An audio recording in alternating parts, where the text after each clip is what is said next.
चलिए okay, thermodynamics का ये टॉपिक स्टार्ट करने से पहले एक बार हम लोग सिलेबस देख लेते हैं कि हम कहाँ पे स्टैंड कर रहे हैं अभी। तो एज यू कैन सी, हमने thermal equilibrium, zeroth law of thermodynamics and concept of temperature और हीट, इतना काम कर लिया था। और internal and am I not audible? बेटा वॉइस में इशू आ रहा है क्या? No ma'am. तो एक बार सृष्टि आप अपनी साइड से रिफ्रेश करना बच्चे। Okay, good so evening basic, ma'am. Good evening Priyanka. So basically ये जितना पोर्शन अभी मैंने हाईलाइट किया इतना हम कर चुके हैं, ठीक है। And if I talk about today's class, तो we will focus on work, first law of thermodynamics and the work done in these processes, ठीक है। Basically we will need one more lecture for second law of thermodynamics in this reversible and irreversible process, which would be your Saturday वाली class, I guess. Ma'am Okay? आपकी आवाज नहीं आ रही। सृष्टि देखो आवाज बाकियों को आ रही है, आप एक बारी प्लीज रिफ्रेश कर लो खुद से। ओके,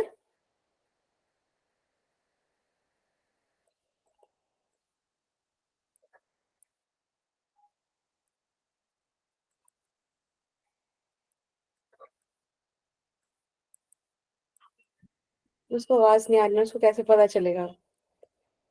ठीक है,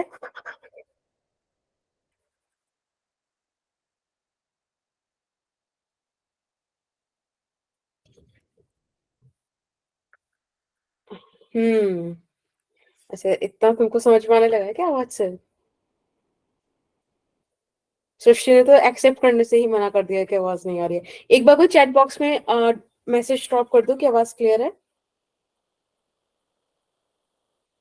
ठीक है। खाली क्लियर से काम नहीं चलेगा, एक बार ऐसे बोल दो, उसे लगेगा कॉन्सेप्ट क्लियर हो गया है। खैर, बात करते हैं आज की क्लास की। तो आज की क्लास के जो हमारे टॉपिक्स हैं, जो हम आज करने वाले हैं, they are first law of thermodynamics, Mayer's formula, gamma, work done वगैरह वगैरह। So let's start. Today's the date is 25th of Jan 2024। सबसे पहले बात करते हैं कि वर्क क्या होता है। आप बताओ, व्हाट इज वर्क?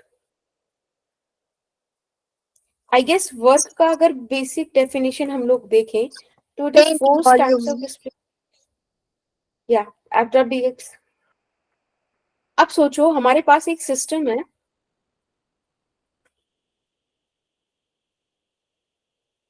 ठीक है। यहां पर एक मूवेबल पिस्टन है, this is the movable piston. अब ऑब्वियसली इसके अंदर कुछ फ्लूइड्स होगा, है ना। अपन मान लेते हैं कोई गैस है।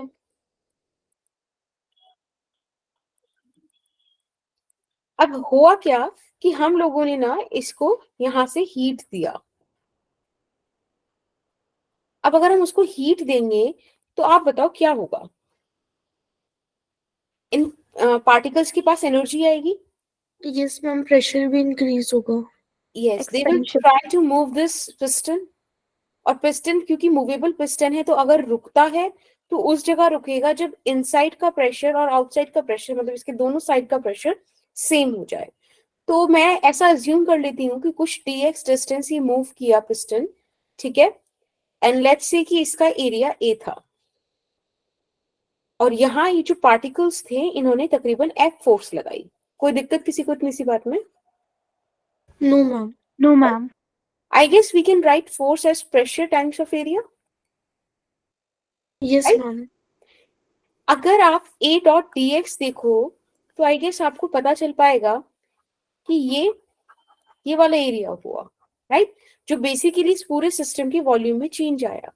ये सुनो, yes ma'am. Cool. So it would be p dot dv। ये आ गया आपका छोटा सा वर्क डन, ठीक है।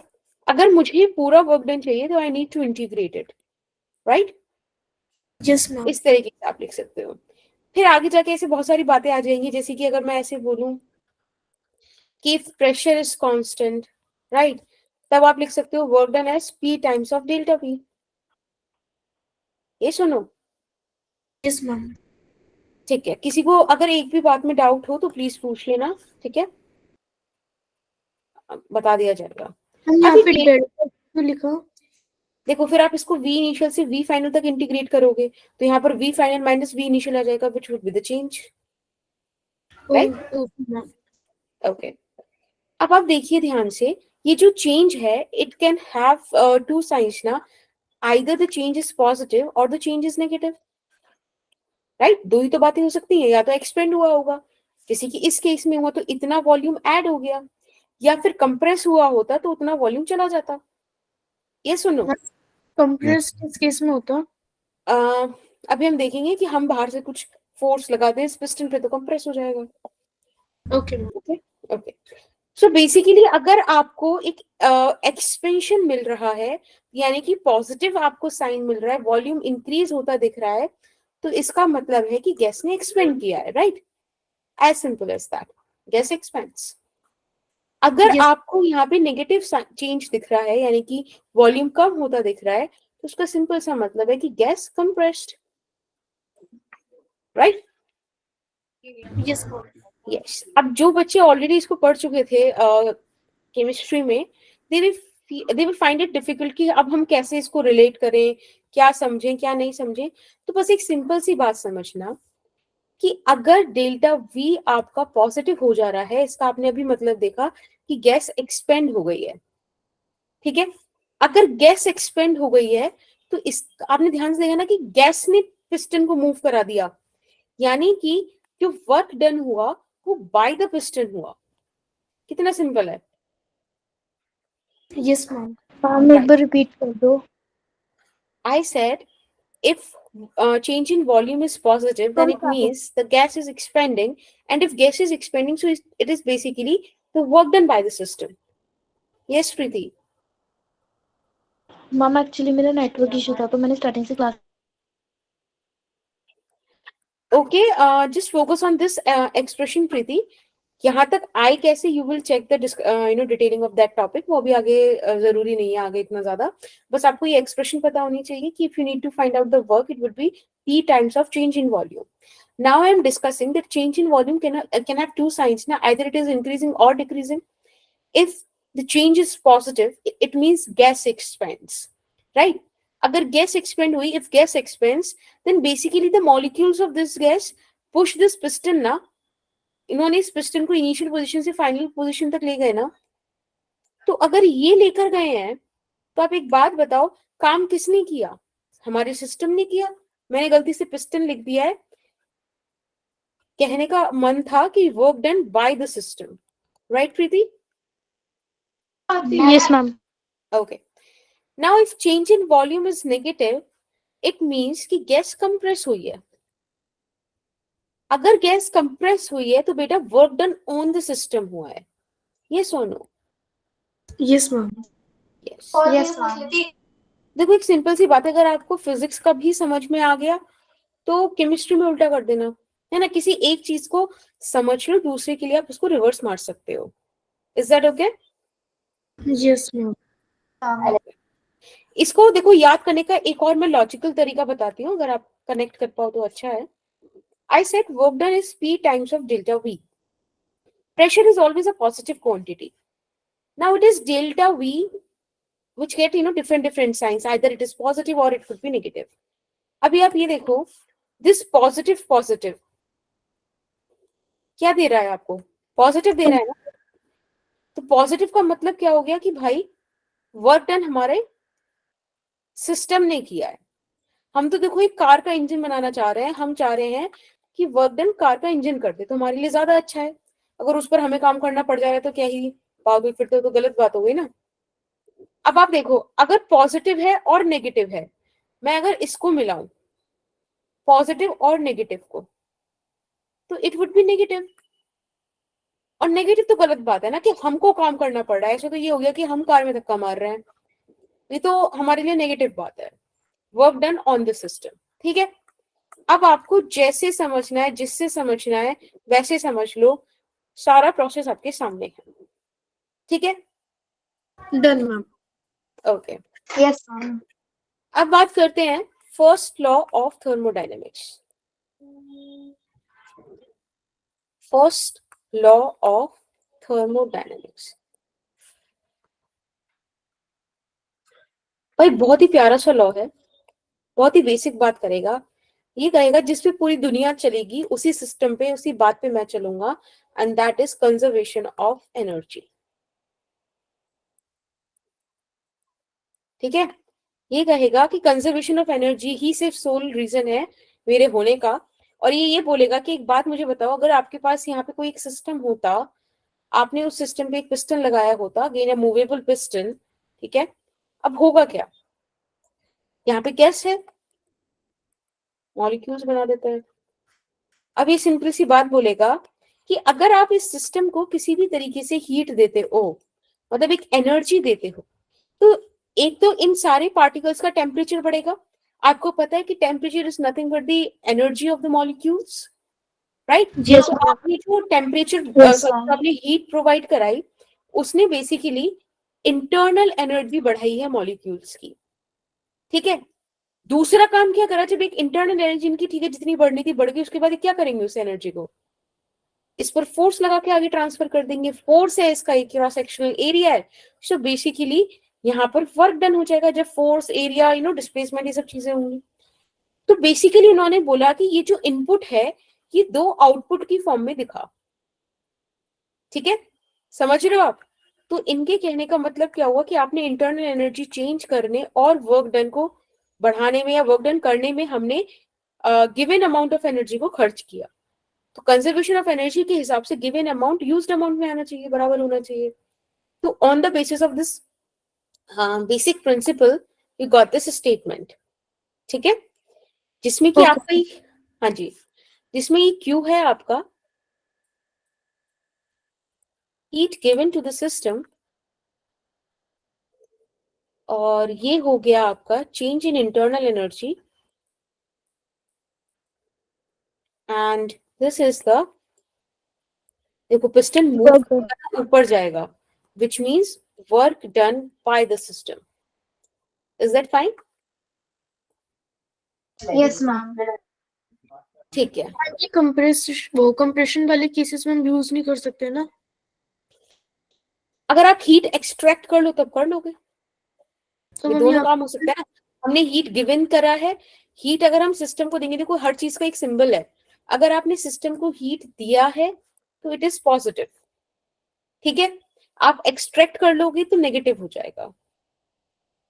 तो हम यहाँ पे फिर work done on the system आएगा ना.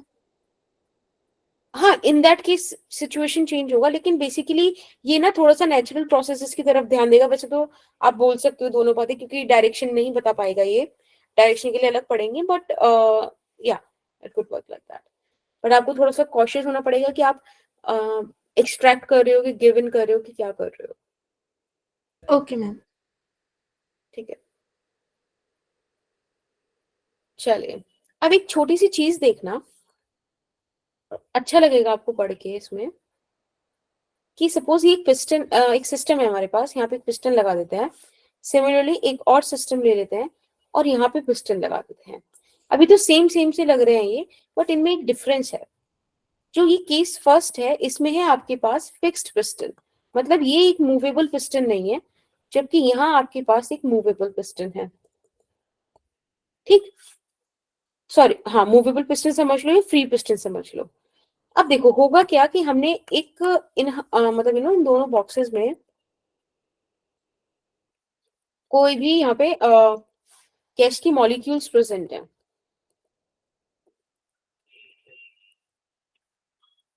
ठीक है. अब यस मैम. आपने let's say energy, okay, energy provide कराई इधर और इधर. ठीक है, हमने दोनों ही केसेस में क्यू अमाउंट ऑफ एनर्जी दी. अब आप मुझे बताओ आपको क्या लग रहा है, क्या क्या होने वाला है मैम दोनों. सेकंड वाली केस का तो पता है कि उसमें फोर्स लगेगा और पिस्टन जो है वो आगे की साइड मूव करेगा. एक्सपेंशन हो जाएगा सेकंड वाले में. Ma'am Yes. फिक्स्ड वाले में इंटरनल एनर्जी इंक्रीज होगी ओके, ठीक है, तो और बिल्कुल फर्स्ट वाले में वर्क डन नहीं होगा. ओके. अगर आप मूवेबल पिस्टन की बात करोगे तो जैसे ही यहाँ पे एनर्जी आएगी, ये Q जो है आगे चला जाएगा, ठीक है। अब आप ऐसे मान लो कि ये जो सेकंड केस है, इसके अंदर Q ने इंटरनल एनर्जी भी बढ़ाई है और वर्क डन भी किया है, right? Yes ma'am, yes ma'am. Yes ma'am. ठीक है, दो काम हुए हैं यहाँ पर। अब ये वाला जो यहाँ पे हीट था, ये मुझे तो थोड़ा सा ज्यादा मतलब मुझे ऐसे लगा कि भाई ये जो क्यू है, मतलब ये थोड़ा सा कम होगा फर्स्ट वाले केस में। इसको मैं क्यू प्राइम बोल दूं, और इसके कम होने की वजह ये है क्योंकि इसने सिर्फ एक काम किया है, इंटरनल एनर्जी बढ़ाई है। Since it's a fixed piston, तो बेसिकली आपके पास कांस्टेंट वॉल्यूम रहेगा, चाहकर भी गैस मॉलिक्यूल्स वर्क डन नहीं करा पाएंगे, राइट? चाहकर भी वर्क डन नहीं हो पाएगा, तो सिर्फ इंटरनल एनर्जी जितनी बढ़नी थी उतनी बढ़ी, तो ये क्यू प्राइम रह जाएगा। बेटा यहाँ पे जो हीट गई, वो जो हीट है वो कांस्टेंट वॉल्यूम पे गई, और इधर जो हीट थी वो कांस्टेंट प्रेशर पर गई, क्योंकि मैंने आपको बताया था कोई भी मूवेबल या फ्री पिस्टन है वो तभी जाके स्टैटिक होगा जब उसके दोनों साइड का प्रेशर कांस्टेंट हो जाए, सॉरी सेम हो जाए, राइट? ओके, यस तो मैम। आपने देखा कि जो सीपी था वो ज्यादा था सीवी से, यस और नो? Yes ma'am. यस। आप Yes, इसी ma'am. का एक पूरा एक एक्सप्लेनेशन पढ़ते हो, that CP minus CV is equals to R, और इसी को आप बोलते हो मेयर्स फॉर्मूला, ठीक है? Yes ma'am. यस, ये सिर्फ आपको एक फील देने के लिए था कि क्यों हम ऐसा बोलते हैं। आप प्लीज सीपी और सीवी का ना एक अलग से लिख भी लीजिएगा कि सीपी है आपका constant, sorry specific heat capacity at constant pressure, and CV है आपका specific heat capacity at constant volume, ठीक है? लिखूं मैं या आप खुद लिख लोगे? हम लिख लेंगे।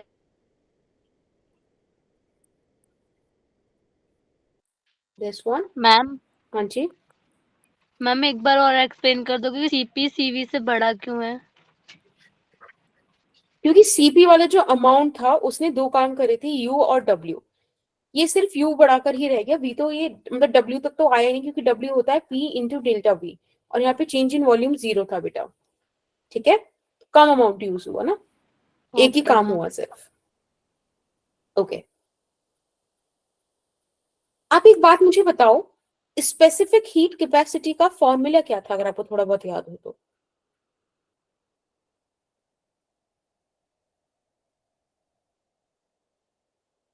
Q upon C delta T. Q upon M delta T नहीं हो जाएगा? Delta C, sorry ma'am. M delta T. हाँ, heat Yes. amount of heat required to raise the temperature of unit mass by unit temperature, right? C is equals to Q by M delta T. अगर आप ध्यान से देखो तो क्या यहाँ से आप रेंज डिफाइन कर पाओगे?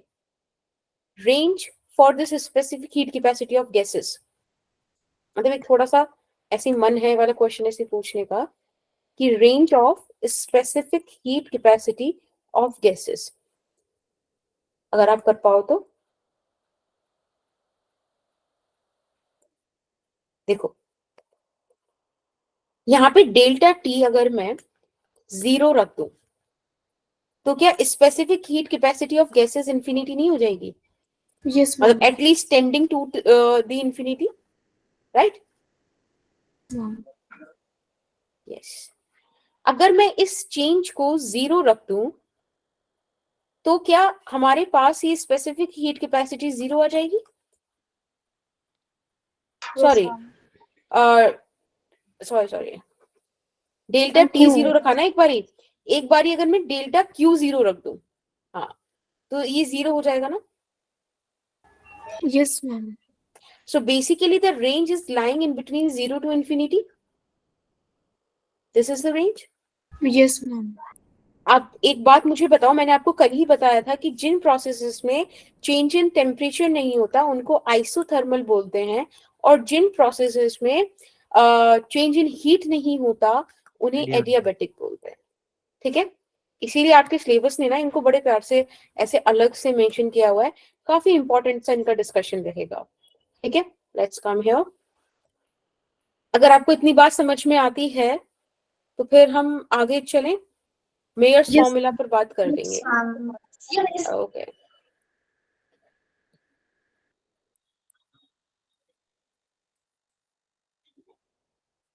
देखो, मैम हाँ जी बेटा, ma'am delta delta T equal to 0 होने से सी इन्फिनिटी कैसे हो जाता है मैम?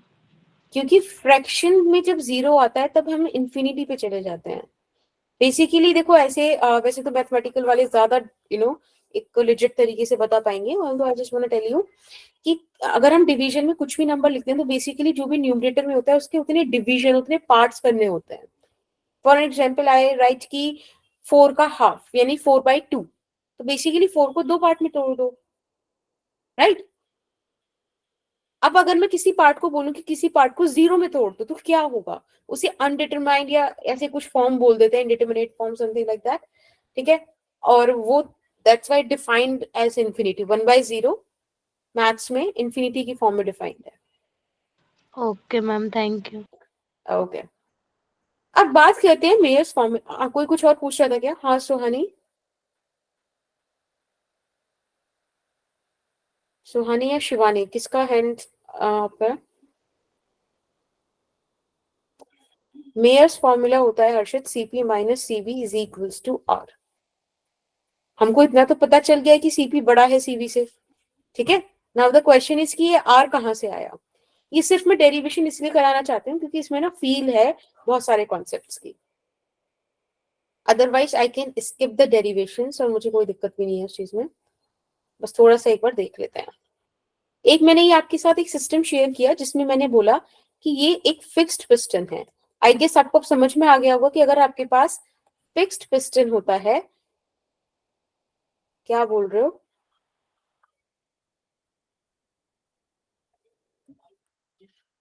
एक सेकंड रुको जरा। मोलर हीट कैपेसिटी ना, एक फॉर्मूला होता है मोल्स में और इसके अंदर।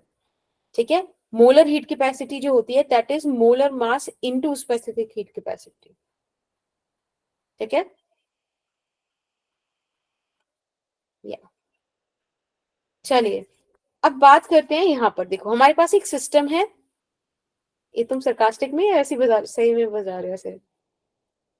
ठीक है, यहाँ पे गैस मॉलिक्यूल्स हो गए। ओके, अब अगेन आपने देखो यहाँ से क्या हीट प्रोवाइड कराई, लेट्स सी क्यू प्रोवाइड कराया आपने। अब आपको पता है बेटा फिक्स्ड पिस्टन है तो क्या नहीं होगा? वर्क डन नहीं होगा। यस, वर्क डन नहीं होगा।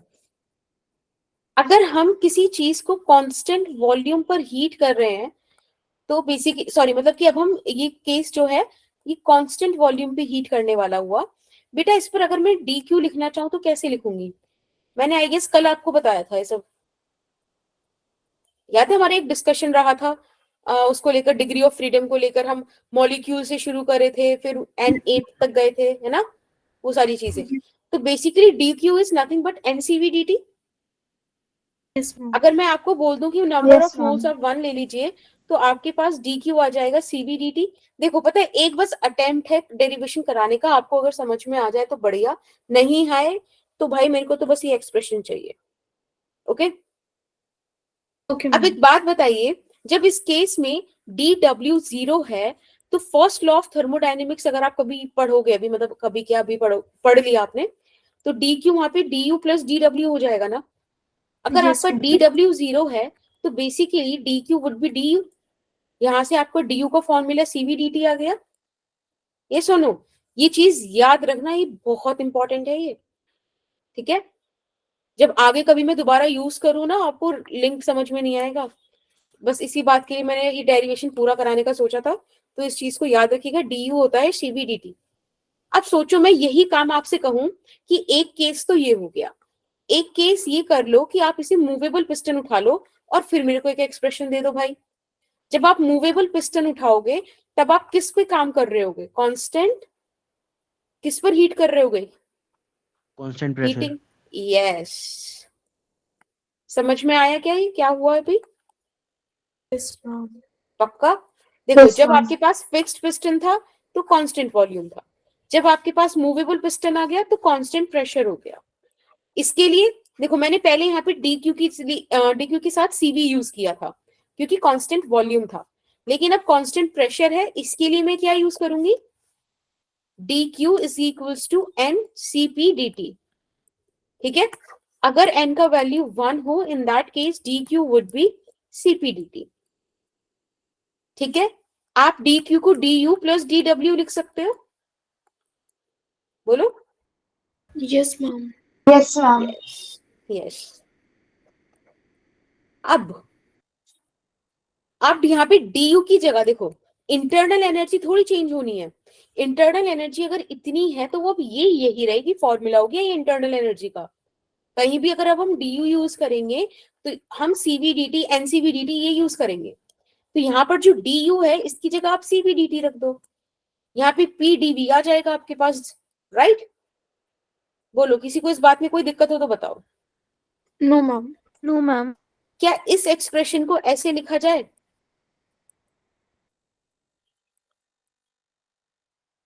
हाँ, dt dt कॉमन ले लिया, cp माइनस cv हो गया। Yes ma'am. ओके, आपने जब काइनेटिक थ्योरी ऑफ गैसेस पढ़ी होगी तो आपने ये इक्वेशन देखी होगी, PV is equals to R2, equation of ideal gas, right, जिसको आप इक्वेशन ऑफ स्टेट भी बोलते हो।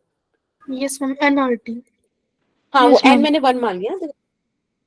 ठीक है, तो यहाँ पे जब आप इसको डिफरेंशिएट करोगे तो you will get PDV VDP is equals to RDT. यहाँ पर पीडीवी है तो बेसिकली मुझे पीडीवी का वैल्यू चाहिए। अब आप जब इस केस को देखो कांस्टेंट प्रेशर के लिए यूज कर रहे हो, पता है, देखो बहुत सिंपल सा डेरिवेशन है, बस थोड़ा सा लेंथी है। अगर मैं कांस्टेंट प्रेशर के लिए यूज कर रही हूँ बेटा तो this has to be zero ना, तब आपके पास पीडीवी आरडीटी के बराबर आ गया। आप इस एक्सप्रेशन को यहाँ पुट कर दो, ये हो जाएगा CP minus CV dt is equals to R D T. dt से dt cancel and you will get cp minus cv is equals to r। ये आया for n is equals to 1, अगर मैं n ही रख दूं तो ये हो जाएगा cp minus cv and r। ठीक है, this is for n is equals to 1। बोलो, कोई समस्या? मैम ये CP minus CV is equals to R से बता दो। मतलब इसके मतलब देखो ये तो n इज इक्वल्स टू 1 के लिए था ना। What if Yes, I put the value of n moles के लिए अगर मुझे निकालना हो तो फिर n r कर देंगे। Yes ma'am. बताओ, अभी क्लियर हुआ? Yes ma'am. Yes, ma'am. चलिए, बहुत बढ़िया। फिर तो मैम पर आपने ये फॉर्मूला यहाँ पर क्यों लिखा? है तो आपने ऐसे ऊपर भी लिखवाया था, मैं CP minus CV is equals to R वाला। हाँ, तो ये फॉर्मूला है ना, ये हमने डिराइव कर लिया, वी डिराइव दिस एक्सप्रेशन। ऐसे ये डेरिवेशन आई थी स्कूल में। स्कूल में तो आई डोंट नो, नहीं आई ये। ये सिर्फ आपको ना एक बार डील कराने के लिए था कि कांस्टेंट वॉल्यूम पे आप कैसे लिखो, कांस्टेंट प्रेशर पे कैसे लिखो, डील कैसे करना है इस चीज को। ठीक है, यस मैम। पक्का? किसी भी Yes, बच्चे को ma'am. कोई भी प्रॉब्लम है तो वो पूछ सकता है, जल्दी से पूछ ले, आराम से, मतलब आराम से पूछ ले, कोई दिक्कत नहीं है। मैम लिख लिया। Are you sure?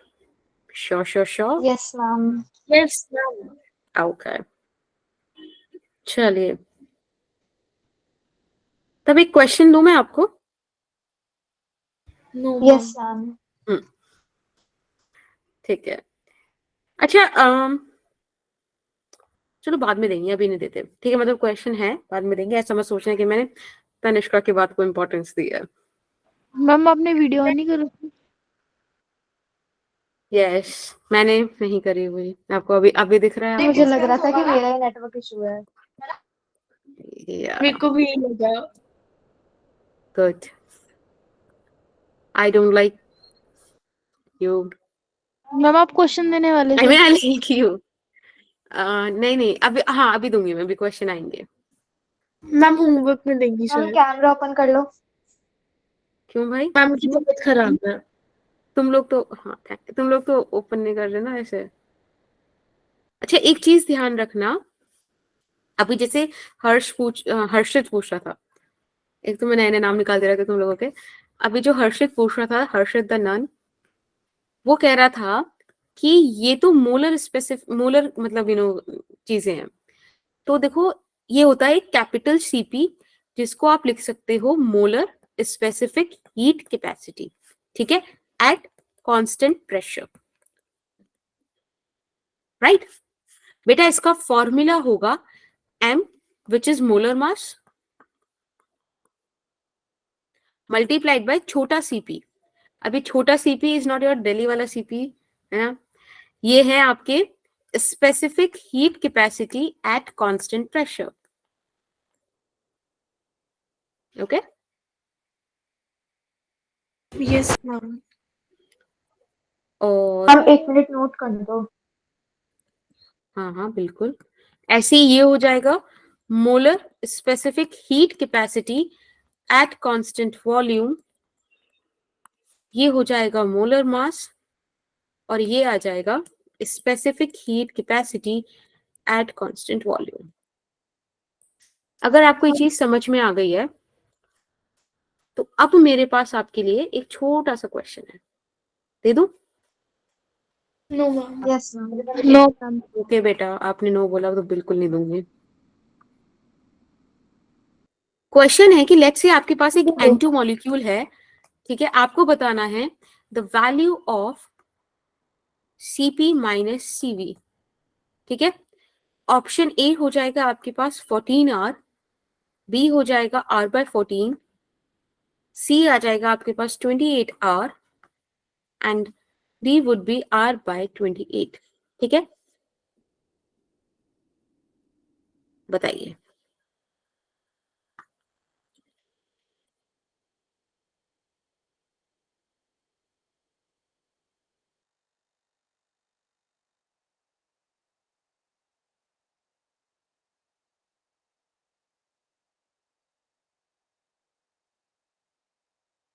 और अगर किसी बच्चे को कंफ्यूजन हो, उससे पहले मैं बता दूं छोटा Cp माइनस छोटा Cv है।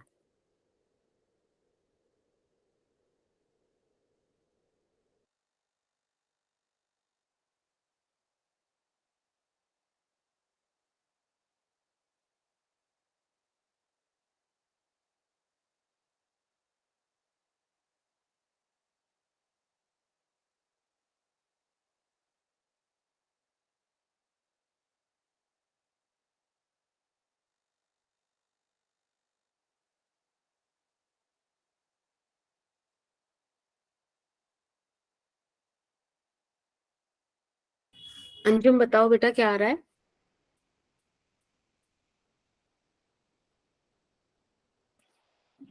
कहाँ पे बताओगे? अंजुम बता, ऑप्शन ए आ रहा है अंजुम का। ओके ओके, ऐशान डी आ रहा है, Mahak ma'am D. Tan, I mean Tanishka. Ma'am C option. Okay okay, Puja set A, Komal, ma'am D option. Muskan, okay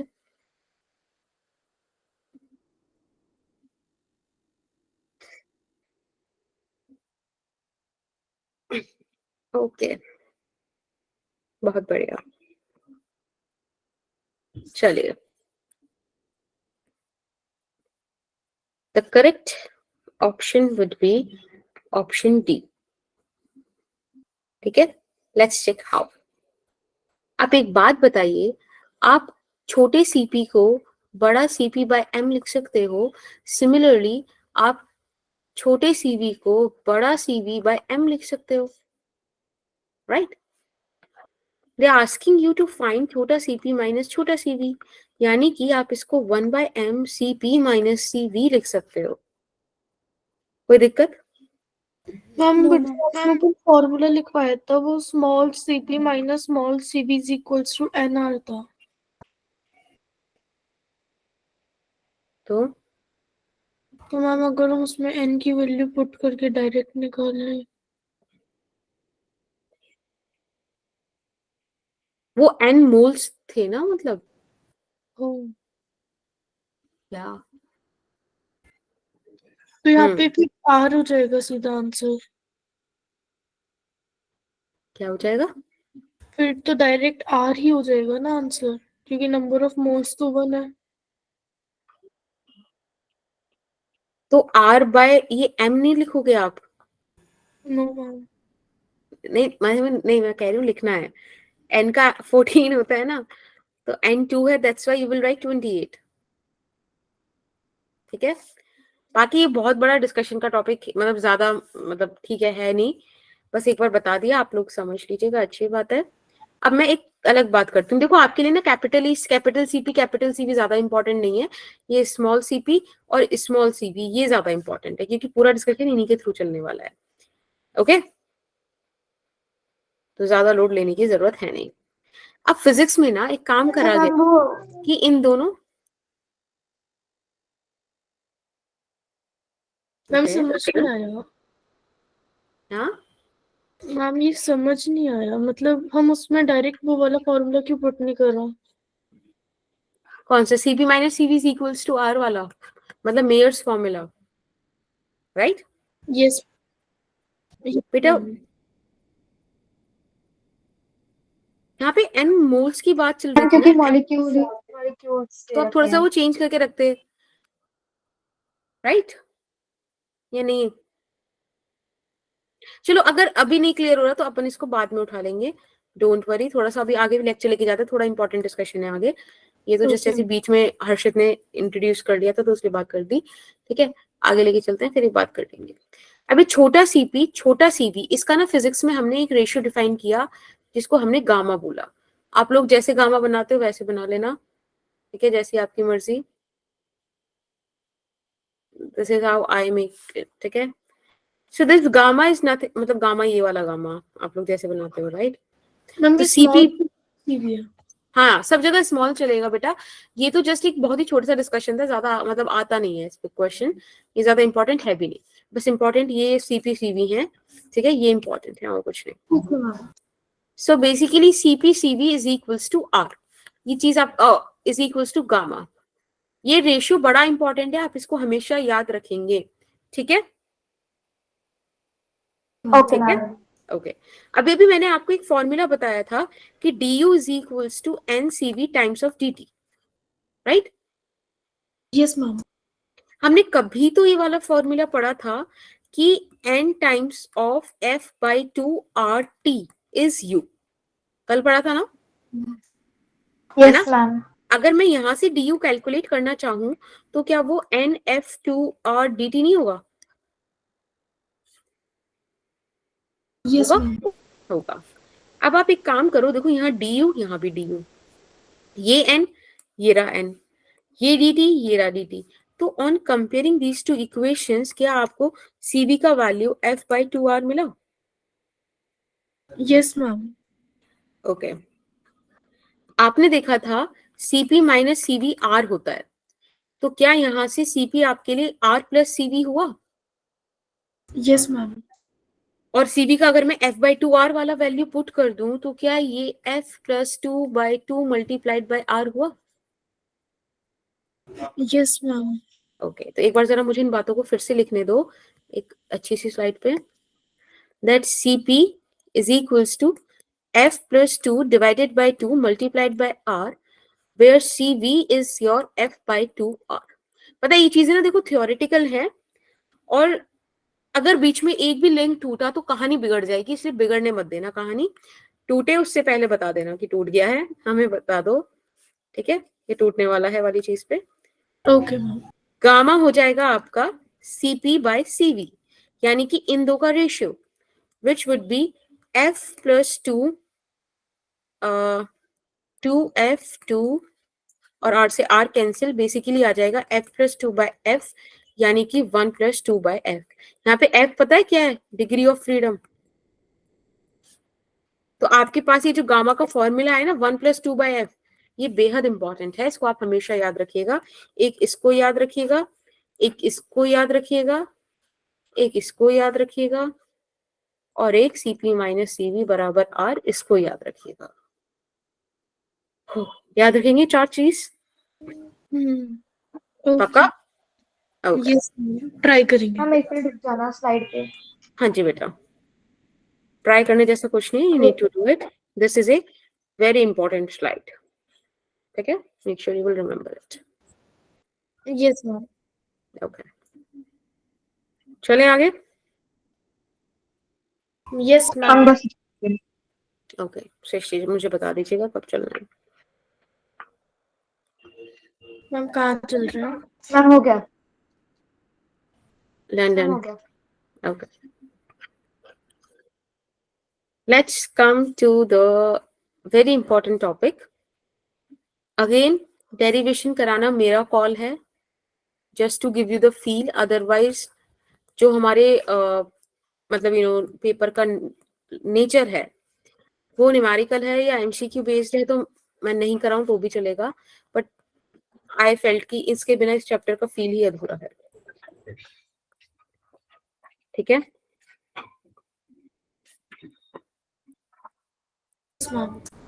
yes ma'am. Work done in thermodynamical processes.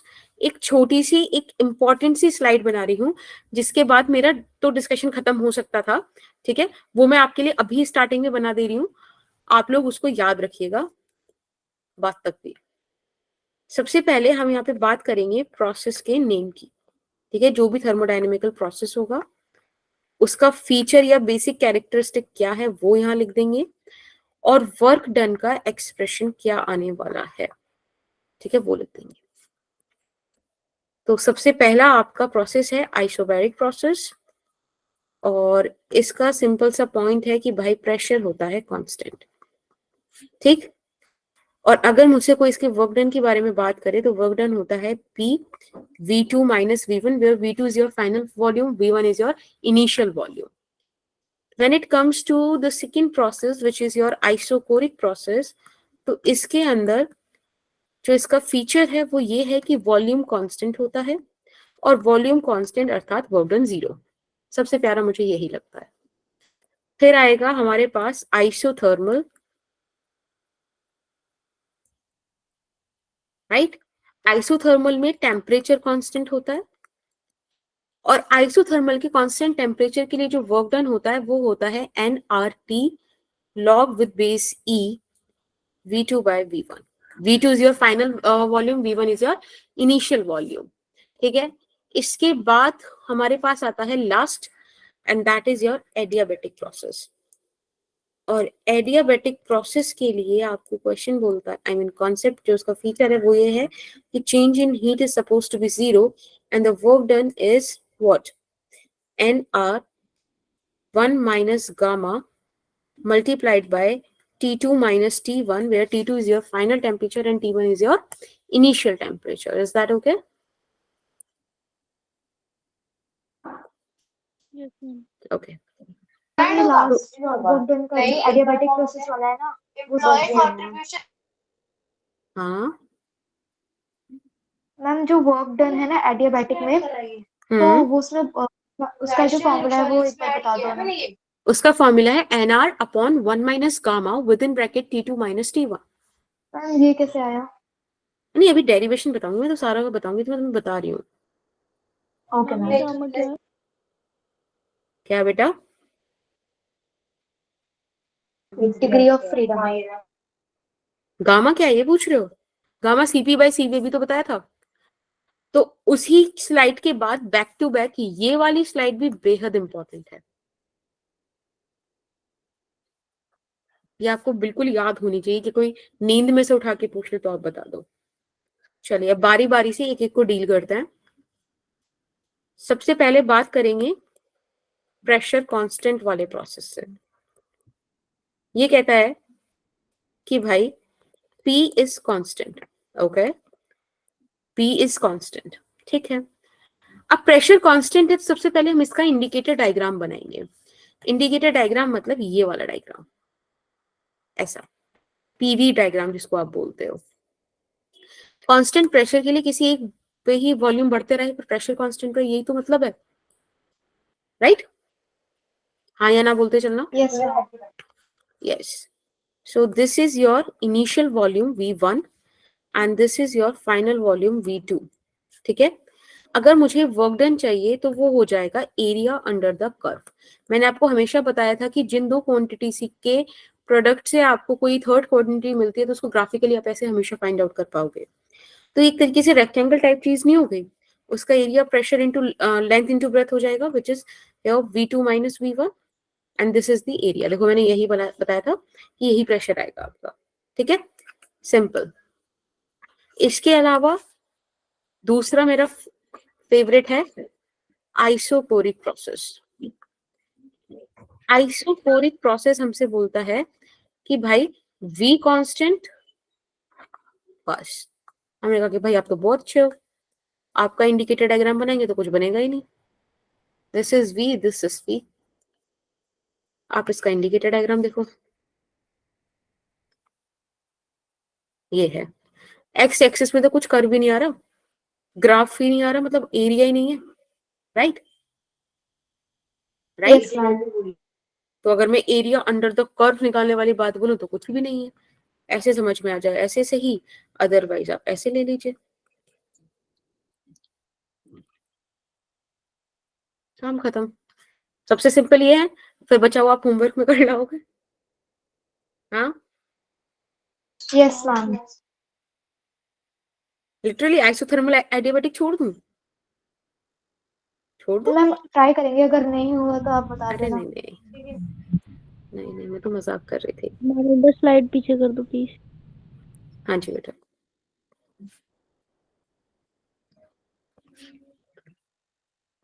लो, जब हो जाए तो बता देना।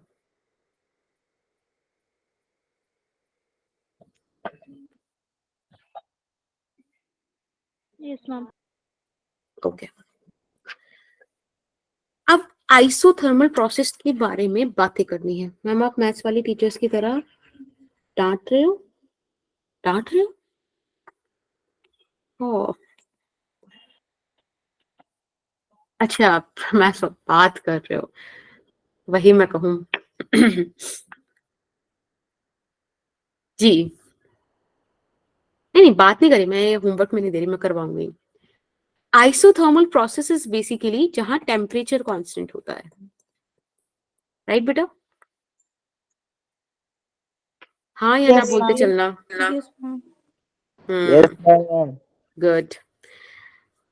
इसका मतलब है अब हम थोड़ा सीआईडी वाला काम करेंगे, जैसे सीआईडी में एसीपी साफ करते थे ना, कि कोई मर गया है मतलब उसकी डेड बॉडी है, डेड बॉडी मतलब किसी को न किसी ने तो मारा होगा, ऐसे वाली बातें हम करेंगे। टेम्परेचर कांस्टेंट मतलब बच्चों कि उसके अंदर change zero, right Right, ma'am. Right. अगर ये जीरो, तो मिस्टर अभिजीत आपने देखा होगा कि चेंज इन इंटरनल एनर्जी होता है एनसीवी, चेंज इन टेम्परेचर। अगर चेंज इन टेम्परेचर जीरो, क्योंकि टेम्परेचर कांस्टेंट, तो basically change in internal energy is zero, right right there. Yes, ma'am. Yes ma'am. Okay, if delta U zero, तो आपने first law of thermodynamics देखा था। First law of thermodynamics बोलता है कि change in heat या provided heat is equals to change in, right. तो अगर डेल्टा यू जीरो, तो मतलब बी चीज तो डब्ल्यू के बराबर हो गई, यस और नो? Yes, ma'am. हाँ बोलो। इसमें जो आपका ये डेल्टा क्यू है ना बेटा, ये हो गया आपका heat given to the system, और ये हो गया work done by the system, right? Yes, ma'am. Okay, चलिए, अगर किसी को इस बात में कोई समस्या नहीं है तो बता दो, फिर हम आगे बात करें। बोलो जल्दी से, चाहिए? Yes, ma'am. सही है। Yes, you need to turn your mic on and then interact with me. Very good Harshit, क्या बढ़िया बात करिए, दूर के रिश्तेदारी ऐसी ही होती है, अच्छी बात करिए। मैम फिर आपको क्रॉप करानी पड़ेगी रिकॉर्डिंग। अब बात करते हैं कंडीशंस ऑफ आइसोथर्मल की। देखो पता है बहुत आराम से मैं ये दोनों प्रोसेस बता रही हूँ, बहुत आराम से, इसलिए क्योंकि बहुत सारी बातें हैं इनमें, आप ध्यान से समझते चलना।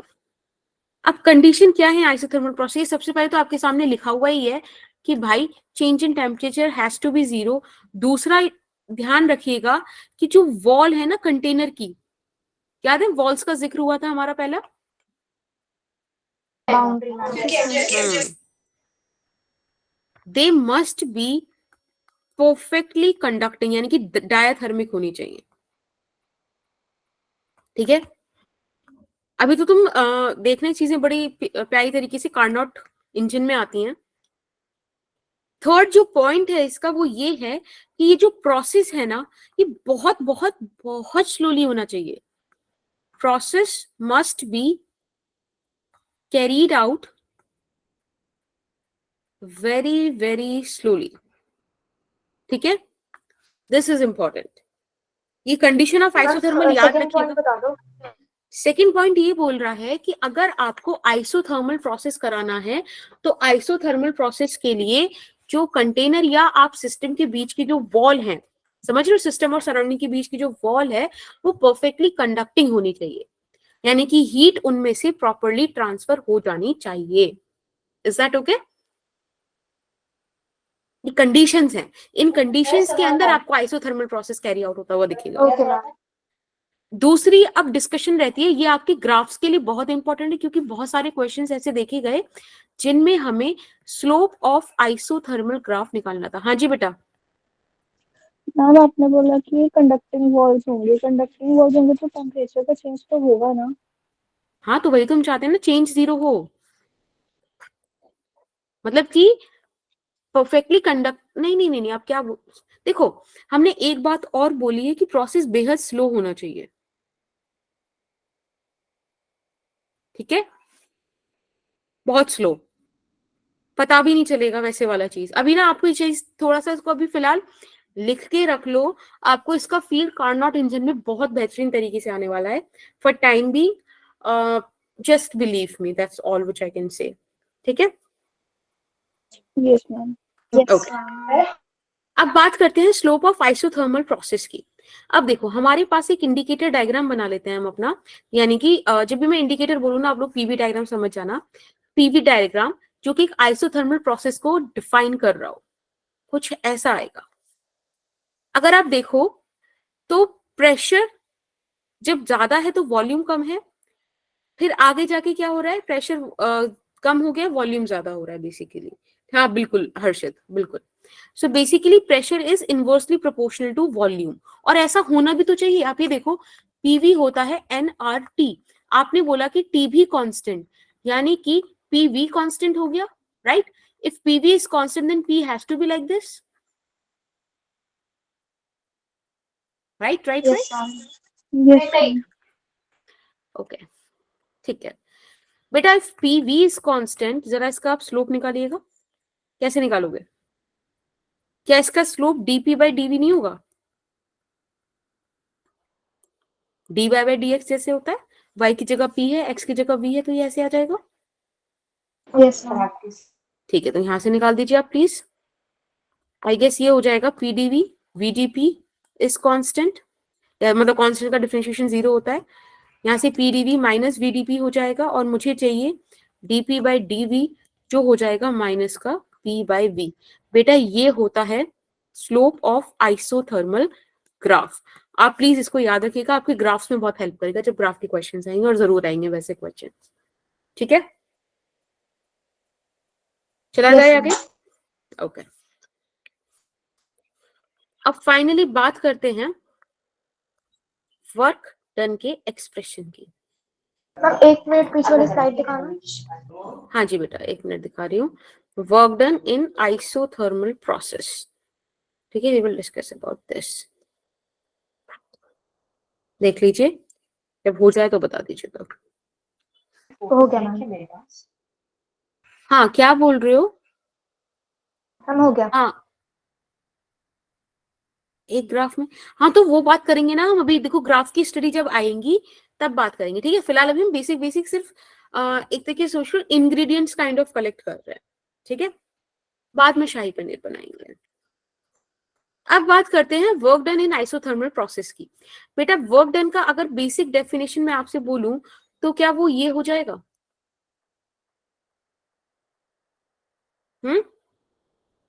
यस बोलो। मैम। आपके पास था PV is equals to NRT. यहां से आप V को P की फॉर्म में लिख दो, है ना, या P को V की फॉर्म में लिख दो ताकि हम P की जगह मतलब V वाली चीजें ला पाए। Basic concept is this. समझ पा रहे हो? तो यहां से P हो जाएगा आपका nRT डिवाइडेड बाय V।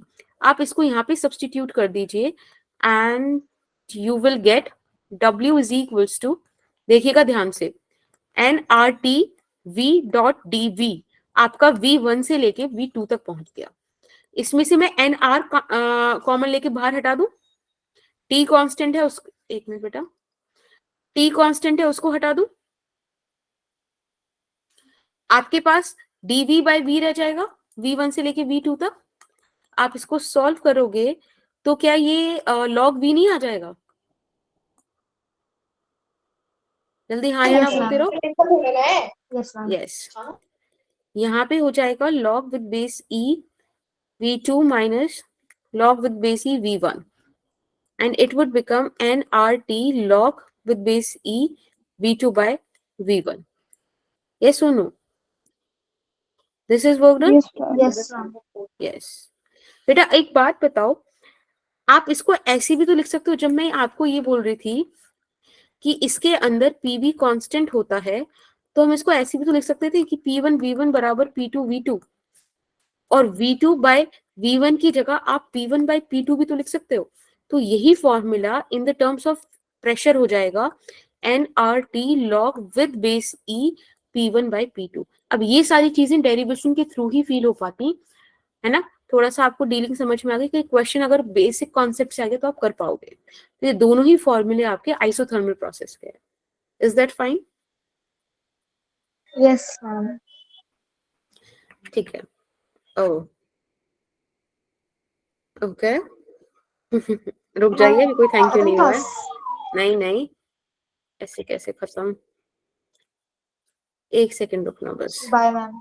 नहीं नहीं नहीं नहीं नहीं, अभी नहीं, बस एक सेकंड रुकना।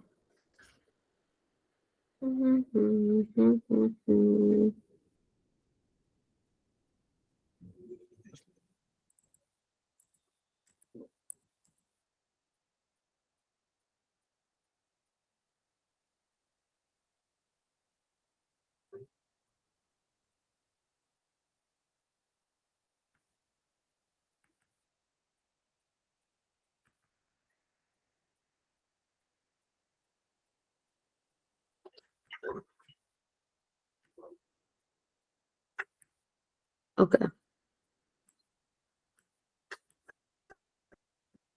ठीक है, हम इन पेजेस को अलग से लगा देंगे, ठीक है।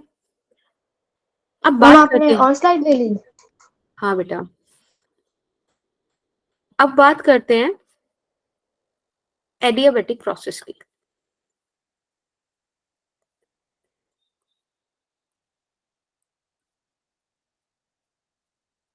क्या कह रहे हो, हाथ टूटने तक तालियां बजाओगे? अरे बेटा इतनी वो बात भी नहीं है। ठीक है, let's let's come to the process.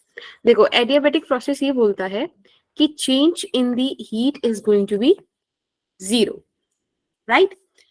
अब फिर से दया बच्चों ये बताओ, फर्स्ट लॉ ऑफ थर्मोडायनेमिक्स बोलता था ये चीज।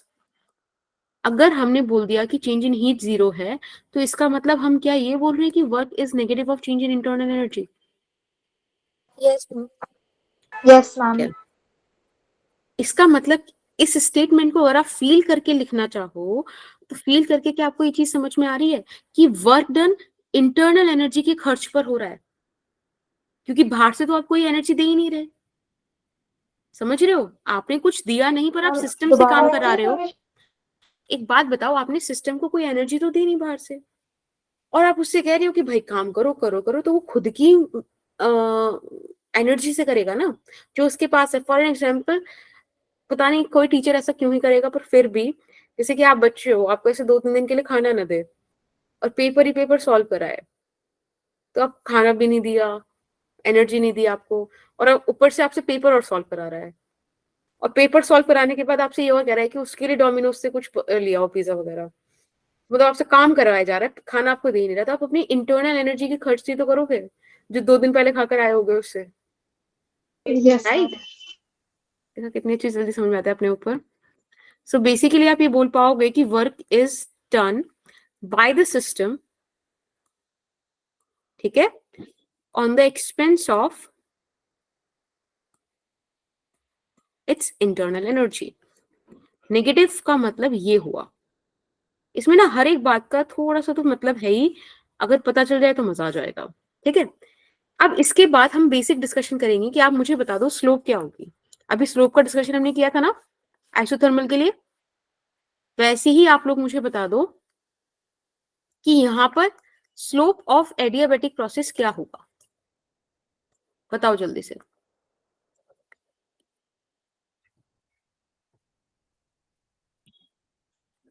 बताओ भाई। more bended than isothermal.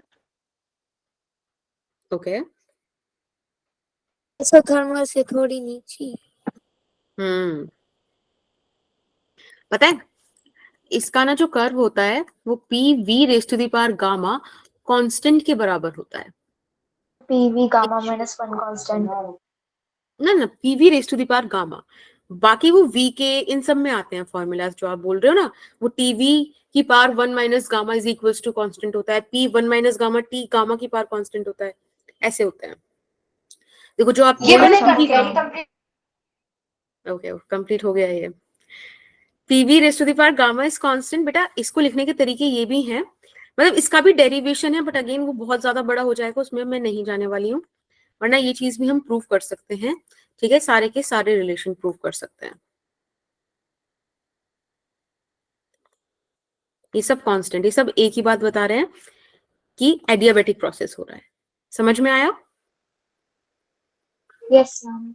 ठीक है। अब अगर मैं आपसे बोलूं कि आप इसका स्लोप बता दो, सिंपल सी बात है, आपको स्लोप इस वाली चीज के हिसाब से बताना है।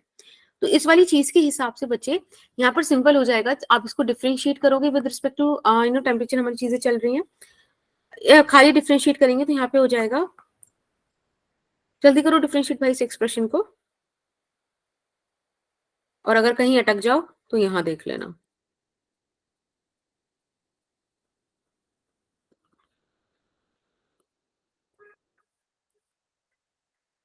अगर मुझे स्लोप चाहिए तो again I need this dP by dV, P by यही V. स्लोप, हाँ जी बेटा, यही स्लोप होगा एडियाबेटिक का, लेकिन याद रखना ये गामा भी है यहाँ पर, तो ये हो जाएगा negative of gamma multiplied by P by we.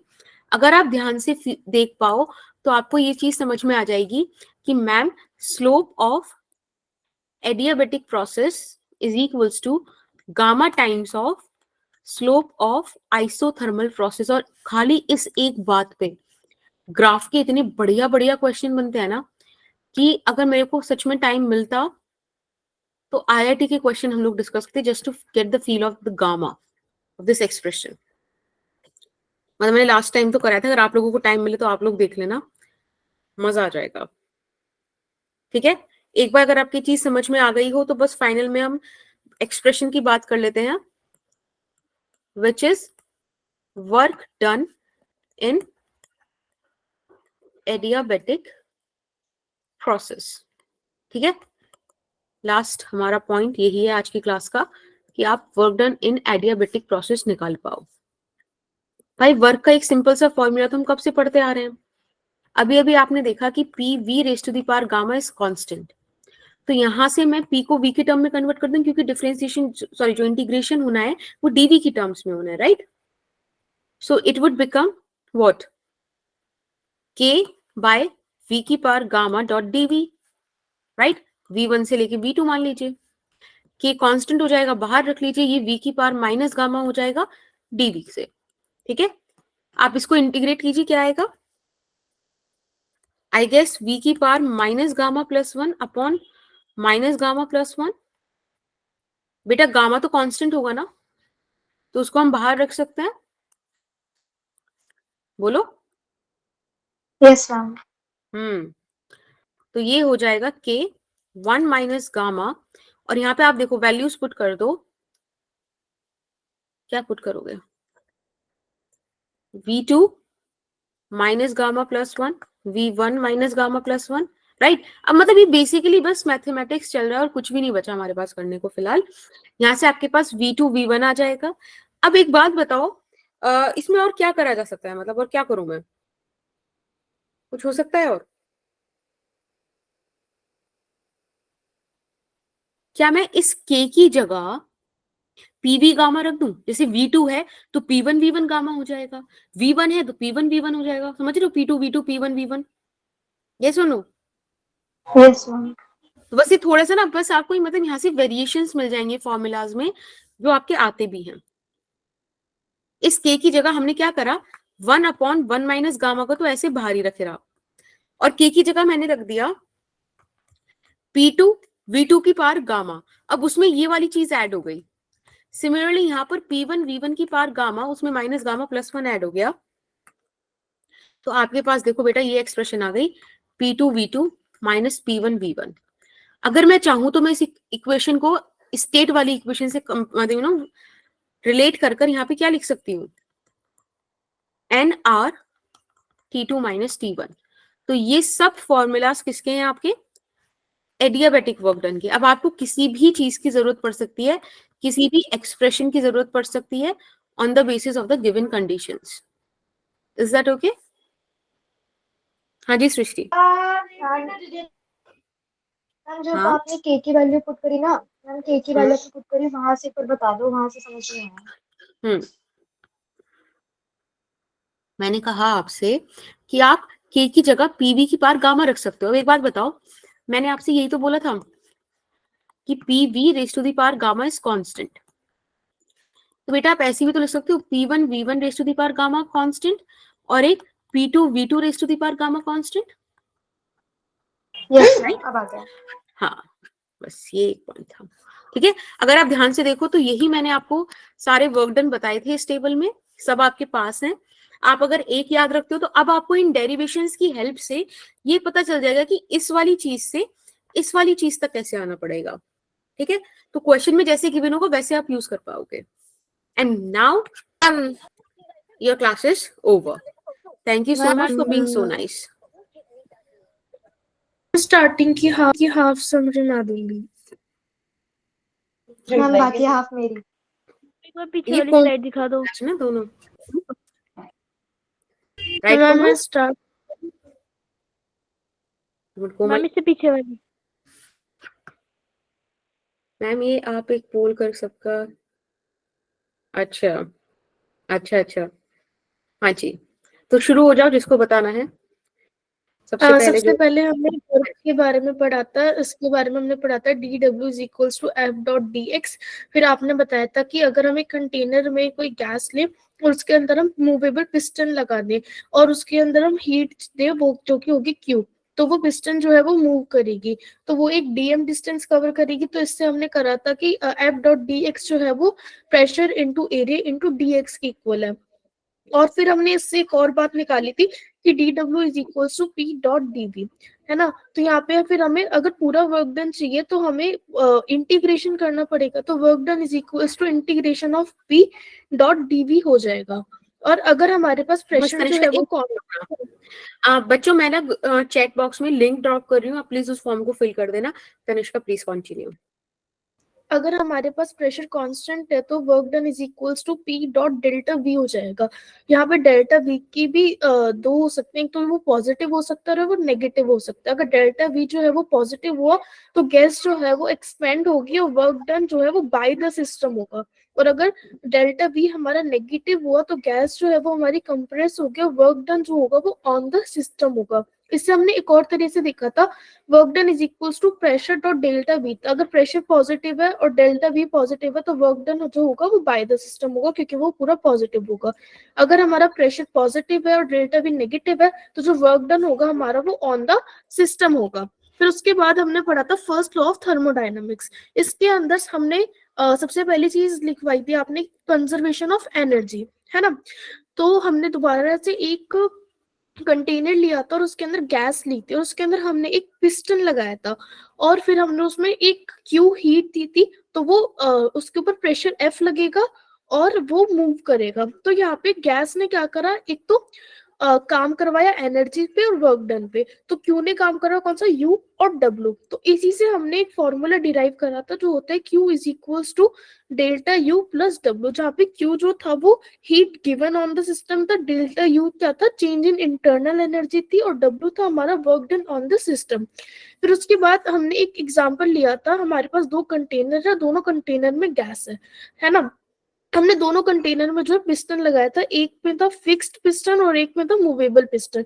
जो हमारे पास फिक्स्ड पिस्टन था वहां पे क्या थी, वॉल्यूम कांस्टेंट था, यानी कि वॉल्यूम की वैल्यू 0 थी, इसका मतलब वहां पे वर्क डन जो होगा वो भी 0 होगा। और जो हमारे पास मूवेबल पिस्टन था वहां पे प्रेशर कांस्टेंट था। तो इसके बाद यहाँ पे जो हमारा फिक्स्ड पिस्टन था वहां पे जो हमारी हीट होगी वो सिर्फ इंटरनल एनर्जी पर वर्क करेगी, और जो हमारा मूवेबल पिस्टन था वहां पे इंटरनल एनर्जी और वर्क डन दोनों होंगे।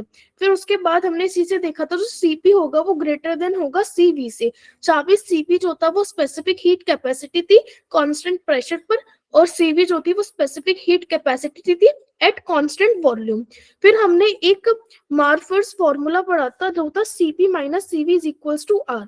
फिर हमने देखा था जो हमारा C होता है वो इज इक्वल्स टू होता है Q upon m dot delta T के।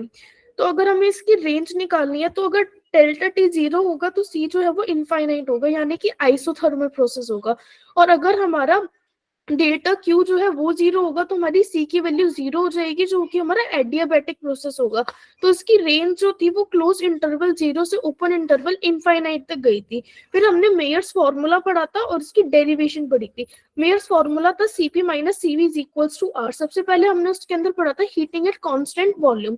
अगर हम कांस्टेंट वॉल्यूम पर हीट करें, इसके अंदर हमने फिक्स्ड पिस्टन लगाई थी और हमने डेरिवेशन करी थी, तो जिससे आया था du is equals to Cv dot dt। फिर हमने हीटिंग एट कांस्टेंट प्रेशर करा था जिसके अंदर हमने मूवेबल पिस्टन लगाई थी। जहाँ पे कांस्टेंट वॉल्यूम था वहां पे वर्क डन 0 था, और जहाँ पे मूवेबल पिस्टन है वहां पे वर्क डन जो है वो 0 के इक्वल नहीं होगा। और इसके अंदर फिर हमने एक फॉर्मूला डिराइव करा था जो कि था हमारा Cp minus CV is equals to n R. अगर नंबर ऑफ मोल्स 1 है तो वो डायरेक्ट आर हो जाएगा। फिर हमने एक और रिलेशन पढ़ा था capital Cp is equals to m dot small Cp, जहाँ पे कैपिटल Cp जो था वो था molar specific heat capacity at constant pressure, m था मोलर मास और स्मॉल cp था specific heat capacity at constant pressure. फिर हमने पढ़ा था Cp is equals to mcv, जहाँ पे कैपिटल Cv था molar heat capacity at constant volume, small capital M था मोलर मास और स्मॉल cv था specific heat capacity at constant volume. फिर हमने क्वेश्चन देखा था जिसमें था एक N2 मॉलिक्यूल दे रखा था और हमें उसमें Cp माइनस सीवी की वैल्यू निकालनी थी, तो वो था R अपॉन 28 आया था उसका आंसर, है ना। फिर हमने एक और फॉर्मूला देखा था जो था Cp upon Cv is equals to gamma. उसके बाद हमने du is equals to n dot Cv dot dt होता है, और u is equals to n into F by two R into T होता है, और du is equals to n F R by two into d T होता है। तो इससे हमने निकाला था जो Cv है वो f बाई टू आर हो जाएगा, Cp जो है वो हमारा f plus 2 upon 2 into R हो जाएगा, और गामा जो है वो 1 प्लस 2 अपॉन एफ के इक्वल हो जाएगा, जो कि हमारे इंपॉर्टेंट फॉर्मूलाज है। ये हाफ सिमरी हो गई। Very nice. इसके आगे का कोई सृष्टि मैम अब मैं प्लीज। यस मैम, आपने इसके बाद मैम वर्क डन इन थर्मोडायनेमिक्स प्रोसेस बताए थे, जिसमें आपने 4 प्रोसेस बताए थे। आइसोबैरिक, जिसके अंदर प्रेशर जो है वो कांस्टेंट रहता है, उसके अंदर वर्क डन का फॉर्मूला होता है T V2 माइनस V1, और उसके बाद पूरी डेरिवेशन आपने कराई थी और उसके ग्राफ भी बताया था। और मैम उसके बाद आपने आइसोकोरिक बताया था जिससे जो वॉल्यूम है वो कांस्टेंट रहती है, उसके अंदर वर्क डन जो है वो 0 रहता है। और उसके बाद थर्ड आपने बताया था आइसोथर्मल, जिसके अंदर टेम्परेचर कांस्टेंट रहता है और जो वर्क डन है nRT log V2 by V1 होता है, और प्रेशर जो है वो वॉल्यूम के इनवर्सली प्रोपोर्शनल होता है। तो प्रेशर के टर्म्स पे भी हम इसको लिख सकते हैं, और इसकी आपने पूरी डेरिवेशन बताई थी। और उसके बाद आपने एडियाबैटिक बताया था जिसके अंदर डेल्टा क्यू 0 होता है, चेंज इन हीट 0 होता है, और इसमें वर्क हमें मिलता है n R by 1 minus gamma T2 minus T1, और पूरी इसमें आपने डेरिवेशन बताई थी। और मैम एक चीज और आपने बताई थी कि जब चेंज इन हीट 0 होता है तो उसका मतलब होता है वर्क डन जो भी हो रहा है हमारा वो इंटरनल एनर्जी नेगेटिव और इंटरनल एनर्जी, यानी कि इंटरनल एनर्जी यूज कर रही है। वेरी वेरी नाइस भाई, तुम दोनों ने, तनिष्का ने और सृष्टि ने बहुत ही अच्छा समराइज कराया। एंड आई वुड से कि लिटरली तुमने कोई भी पॉइंट नहीं छोड़ा, सो इट्स वेरी नाइस। बाकी have a nice time ahead, let's complete the ritual. Bye ma'am. या Good night. Bye bye ma'am. Bye.